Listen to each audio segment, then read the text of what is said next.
上来了。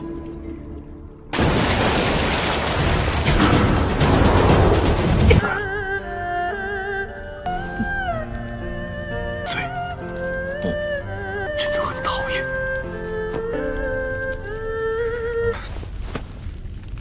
干掉那个四不像的鬼东西！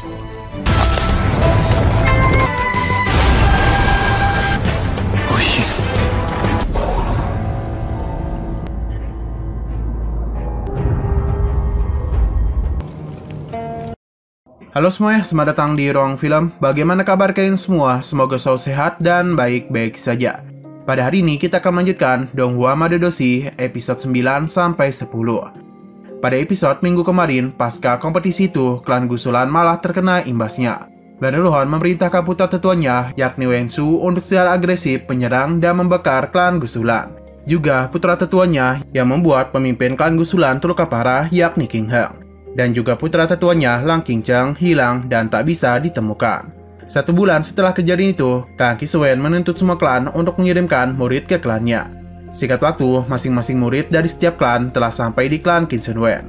Sampai di sana, mereka harus menyerahkan pedang-pedang milik mereka. Selain itu, mereka juga diberikan tugas untuk mencari sebuah monster di dalam sebuah gua.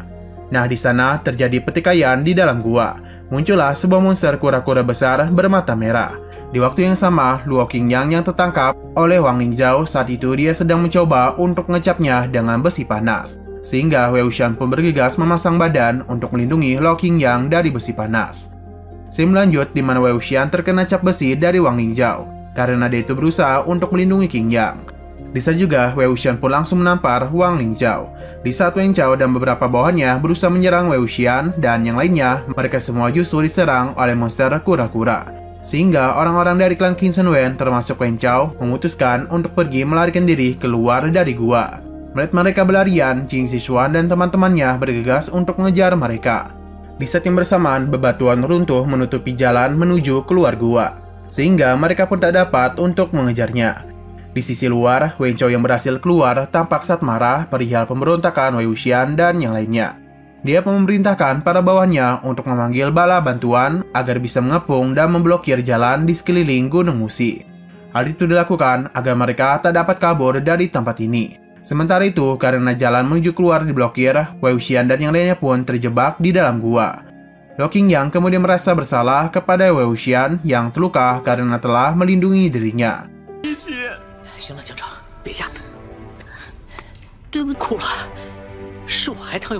Dia pun memberikan sebuah kantong obat kepada Wei Wuxian sebagai rasa terima kasihnya. Lalu, Lang Wangji menjelaskan bahwa jalan masuk mereka sebelumnya bukanlah satu-satunya jalan untuk keluar dari gua. Karena di dalam gua terlihat ada daun mapel yang terlihat masih segar.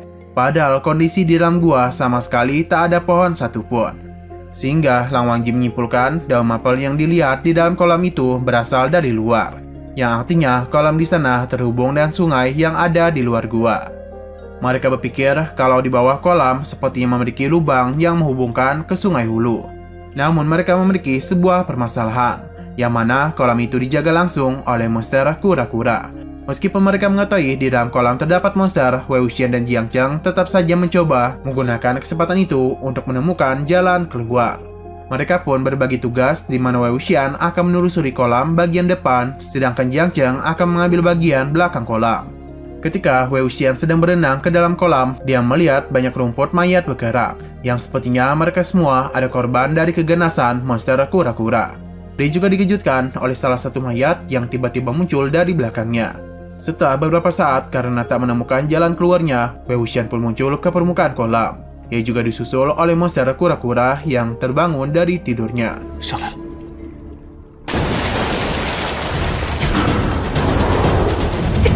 Ketika Wei Wuxian hampir diserang oleh monster itu, muncullah sebuah anak panah yang mengalihkan perhatian monster kura-kura. Di saat yang sama, Jiang Cheng muncul ke permukaan kolam. Baru saja muncul, dia itu langsung dikejar oleh monster kura-kura. Di saat Jiang Cheng berusaha menghindari serangannya, Wei Wuxian pun memutuskan untuk membantunya dengan menggunakan permasi api yang membuat monster kura-kura tak bisa mendekatinya. Kemudian, Jiang Cheng menjelaskan kalau ternyata dia berhasil menemukan sebuah lubang menuju sungai di luar. Karena formasi api tak dapat bertahan lebih lama untuk menahan monster, Wei Wuxian memerintahkan Jiang Cheng untuk memimpin mereka semua agar bisa pergi keluar dari gua ini. Di saat mereka semua mau mengikuti Jiang Cheng, tampak salah satu murid dari klan lainnya seperti ingin melakukan hal yang mencurigakan kepada Wei Wuxian. Dan benar saja, tiba-tiba Wei Wuxian terpanah oleh murid tersebut tepat di bagian lengannya. Namun murid itu malah berdalih tidak bermaksud melakukan hal tersebut. Dan sebenarnya dia itu ingin mencoba untuk memanah monster kura-kura. Di saat yang sama, Wei Wuxian juga diserang oleh monster kura-kura hingga membuat dirinya semakin kewalahan. Awalnya, Jiang Cheng merasa khawatir melihat kondisinya. Akan tetapi, Wei Wuxian terus memaksa Jiang Cheng dan mereka semua pun bergegas untuk pergi saja.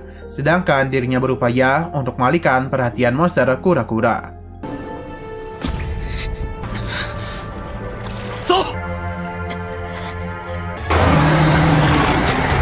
Singkat waktu, ketika mereka semua berhasil keluar dari gua, Jiang Cheng dengan sangat emosional langsung menampar orang yang melukai Wei Wuxian. Dia menuduh murid itu sengaja melukainya. Di waktu yang sama, secara mendadak muncullah dua anak panah yang melukai murid-murid yang berhasil keluar dari gua. Ternyata anak panah itu ada ulah dari orang-orang klan Qin Shi Huang. Wei Chao yang juga berada di situ memerintahkan bawahannya untuk menyerang Jiang Cheng dan yang lainnya. Scene kembali beralih ke dalam gua. Terlihat Lang Wangji mencoba melindungi Wei Wuxian dan mengorbankan kakinya, sehingga dia pun harus terkena gigitan dari monster kura-kura. Ketika Lang Wangji nyaris tertelan oleh monster kura-kura, Wei Wuxian pun bergegas untuk segera menyelamatkannya.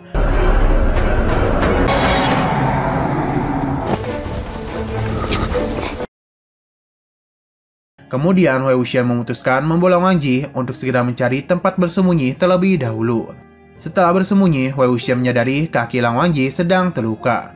Dia pun langsung merobek bajunya Lang Wangji. Dia juga memberikan kantong obat pemberian Luo Qingyang yang ternyata berisi beberapa obat yang menghentikan pendarahan dan membersihkan racun.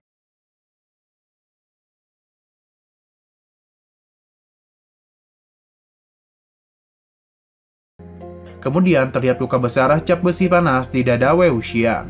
Wei Wuxian mengatakan bahwa dia rela melindungi Luo Qingyang karena dia itu adalah seorang wanita. Jika wajahnya terluka, maka bekas lukanya itu akan membekas seumur hidup. Sedangkan jika bekas luka itu berada di pria, maka hal itu bukanlah masalah. Wei Wuxian kemudian berusaha mengambil pita dahi dari Lang Wangji, dan alasan kain bajunya tak cukup untuk menutupi lukanya.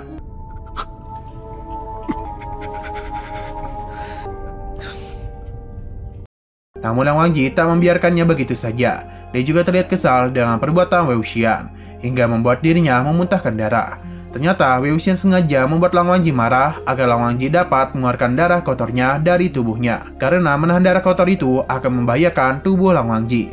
Setelah itu, untuk pertama kalinya kita mendengar Lang Wangji mengucapkan kata terima kasih kepada Wei Wuxian.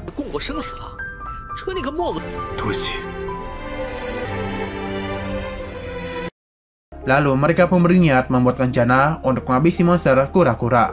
Menurut Lang Wangji, ada cara untuk menghabisinya. Meskipun kulitnya keras, akan tetapi mereka dapat menyerang pada lingkaran sisiknya tepat di bawah lehernya. Namun Lang Wangji merasa sedikit ragu untuk melawannya secara langsung.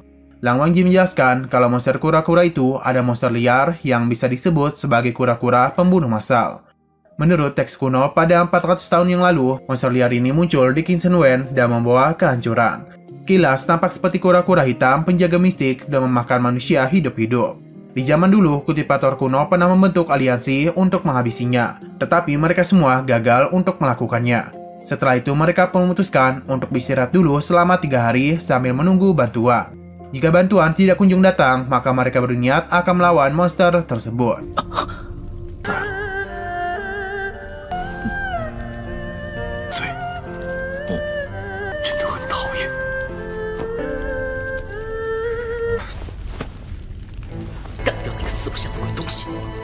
Di sisi luar, Jiang Cheng juga tampak sedang menahan luka pada lengannya, karena dia itu sedang diburu oleh pasukan dari klan Qin Shi Huang.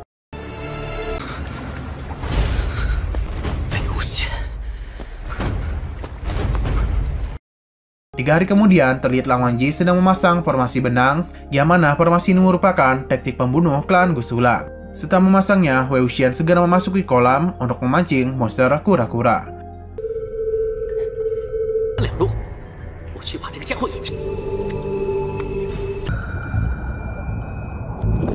Di saat sedang menyelam, Wei Wuxian tak sengaja melihat aura merah di balik lumpur mayat bergerak, sehingga dia memutuskan untuk memeriksanya. Tak lama kemudian, Wei Wuxian kelihatan sedang berusaha untuk menarik pedang di balik lumpur mayat berkarat. Di sekelilingnya juga banyak energi jahat yang berkeluaran dan kemudian merasuki inti emas milik Wei Wuxian.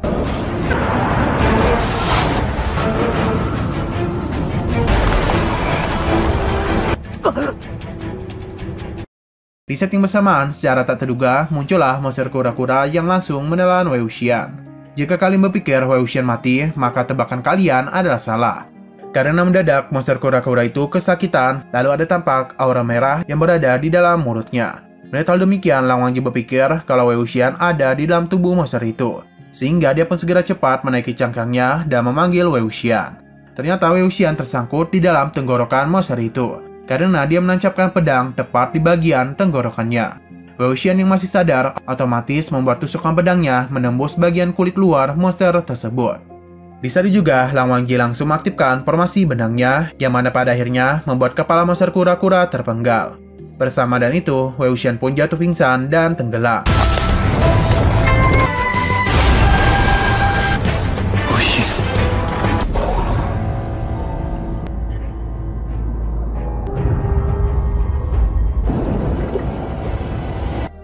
Melihat Wei Wuxian tenggelam, Lang Wangji langsung menolongnya dan membawanya ke daratan.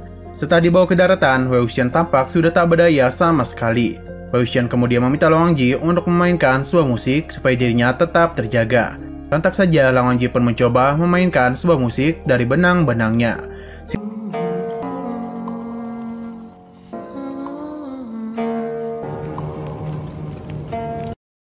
Scene setelahnya berganti, di mana Wei Wuxian terbangun di sebuah ruangan yang ternyata dia telah kembali ke klan Yuan Mengjiang. Di sampingnya juga terlihat ada Jiang Yangli. Berdasarkan ucapan Jiang Yangli, Wei Wuxian mengalami koma selama 3 hari 3 malam. Dia itu berhasil diselamatkan dan dibawa kembali oleh Jiang Cheng. Jiang Cheng membutuhkan waktu 5 hari untuk pergi dari Gunung Musi menuju klan Yuan Mengjiang.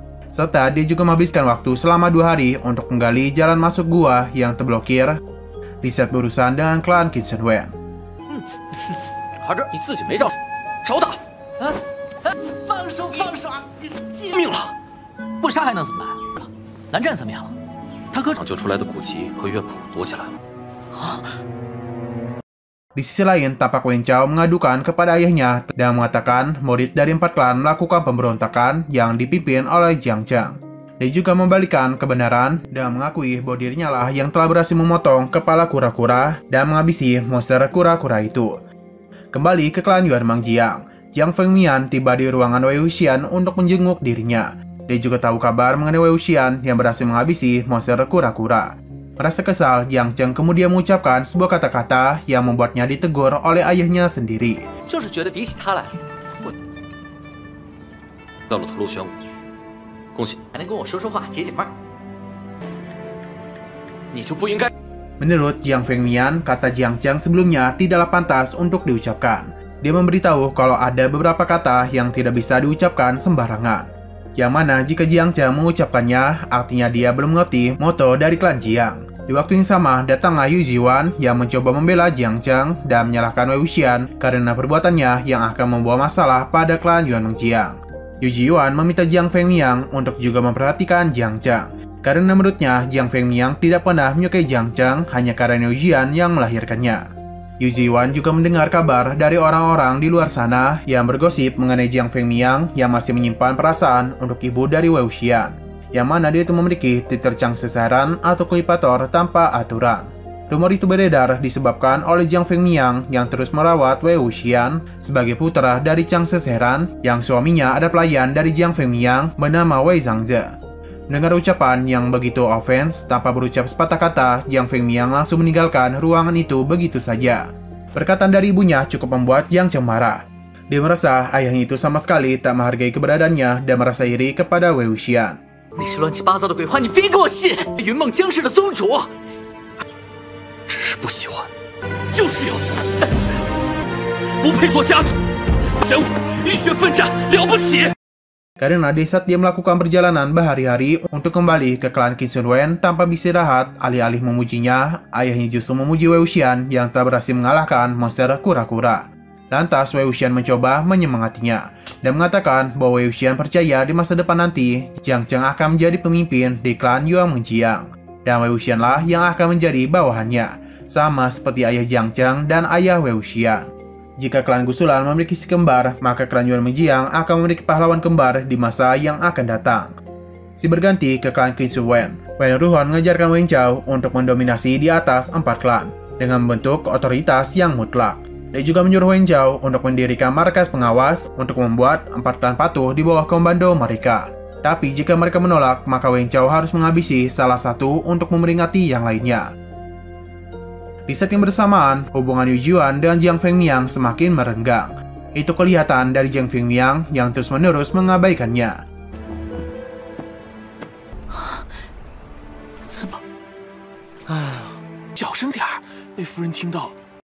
Pada malam harinya, terlihat Jiang Fengmiang sedang berlayar pergi meninggalkan klan Yuan Mengjiang dengan membawa rombongan.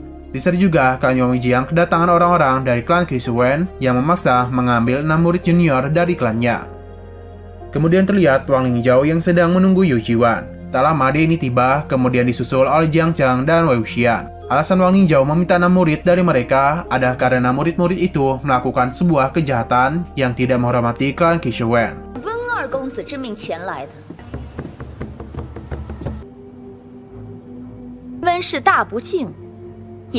Yang mana mereka menembakkan satu anak panah ke sebuah bendera layang-layang milik klan Qin Shi Huang. Setelah itu, Wang Lingjiao mengatakan juga ingin menghukum seseorang dan mengatasnamakan klan Wen. Dan orang yang ingin dihukum itu adalah Wei Wuxian. Dan alasan dia telah memimpin sebagian orang untuk membuat kerusuhan di gunung. Maka dari itulah klan Yuan Mengjiang diminta untuk menghukum Wei Wuxian dengan keras. Dia juga berusaha mengompor-ngompori Yu Jiuan dan mengatakan sebuah rumor mengenai percintaan ayah Jiang Cheng dan mantan kekasihnya di saat muda, yaitu itu adalah ibu dari Wei Wuxian. Mendengar ucapan itu, Wei Wuxian terlihat kesal dan bergegas menyerang Wang Lingjiao. Namun usaha itu digagalkan begitu saja oleh Yu Jiuan dengan cambuk jidiannya. Lalu dia melanjutkan mencabuk dan menyiksa tubuh Wei Wuxian dengan jidiannya. Hal itu dilakukan sebagai hukuman yang diperintah oleh Wang Lingjiao.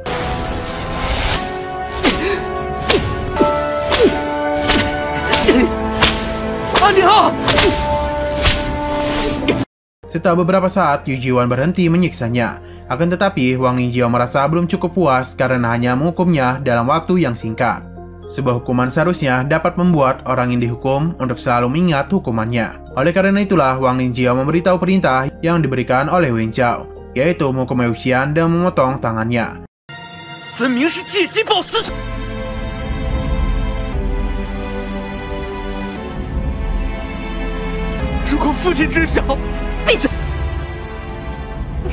Setelah itu, dia membahas mengenai markas pengawas. Klan Qin Shi Huang baru saja mengeluarkan keputusan pengawasan serta mengatakan kalau Yu Jiuan akan menjadi bawahan paling setia dari klan Qin Shi Huang, sehingga klan Yuan Mengjiang akan menjadi pusat kantor pengawas. Setelah itu, Yu Jiuan langsung menampar wajah Wang Lingjiao secara terus-menerus sebanyak 2 kali.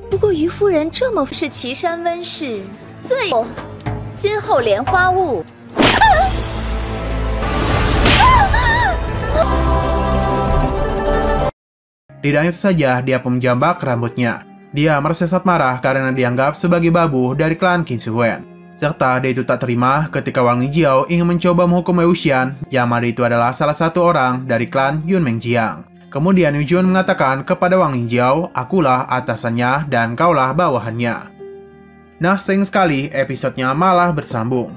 Oke, sekian dulu pada video kali ini. Untuk video selanjutnya akan segera hadir. Jadi bagi kalian yang ingin mengikuti series ini, langsung klik subscribe dan aktifkan loncengnya. Oke, terima kasih yang sudah menonton video sampai habis. Jika kalian suka pada video ini, klik like dan share ke teman-teman kalian tentang channel ini. Dan ditunggu aja kelanjutannya. Oke, sampai jumpa di video selanjutnya.